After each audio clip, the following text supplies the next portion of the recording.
कुछ लोगों को तरीकों का नहीं पता होता, वे आउट जो उनका लीगली राइट है टुवर्ड्स द गवर्नमेंट, और वो उसको फिर क्लेम नहीं भी नहीं करते।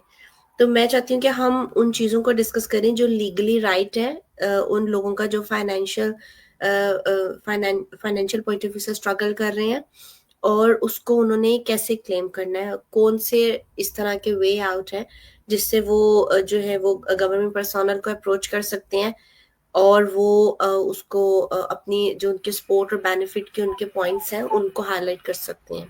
तो सही। हम उसको डिस्कस करेंगे कि जी कौन जी। कौन से ऐसे ऐसे क्रेडिट्स हैं, ऐसे आर्स हैं जो गवर्नमेंट जो है वो उस स्पेसिफिक बंदे को एंटाइटल करती है कि उसको वो क्लेम करने चाहिए।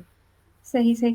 तो कुछ बताएं कि कुछ मेन टाइप्स ऑफ बेनिफिट्स के जो हम्म, लोग अप्लाई करें हम्म। यूके के अंदर, वो Yeah, कौन it से हैं? comes in when it comes to UK or almost every state, US हो गया, यूरोप हो गया, कुछ हद तक डिफरेंट हो सकते हैं, बट हम्म, हर कोई आपको कहीं ना कहीं जो है एक पॉइंट पे प्रोवाइड कर रहा है अपनी स्पोर्ट को, whether they are the housing support, the child hmm, care, health benefits, सही। uh, the council tax benefits जो होते हैं वो भी उसमें आते हैं, आपकी कॉस्ट ऑफ लिविंग जो है उसकी फाइनेंशियल पॉइंट ऑफ व्यू से जो हेल्प होती है उसके सपोर्ट हम्म, आते हैं।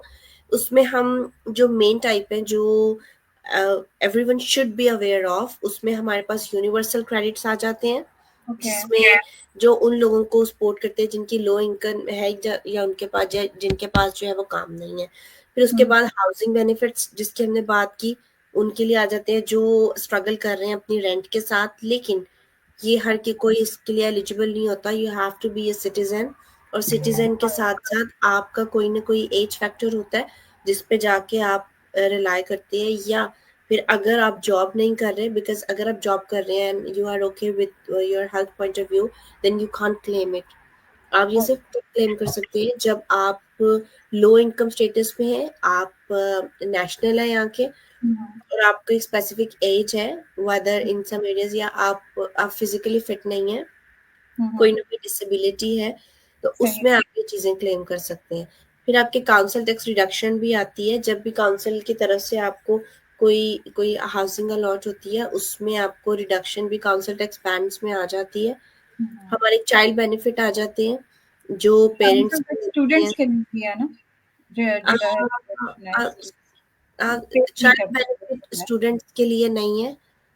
इसमें आपकी या तो एक आपका जो बच्चा है वो 3 साल का हो गया है, देन ही और she is eligible for the child care. Child care depends upon nursery और द रिसेप्शन और the play and stay sessions for the kids.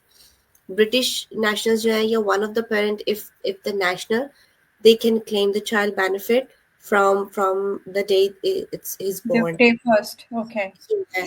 But when it comes to students or the other people who are not the national, उनके लिए eligibility ये है कि बच्चे को कम से कम 3 साल का होना है, उसके बाद उसको नर्सरी, उसके कुछ आवर्स फ्री मिलते हैं, फुल भी नहीं।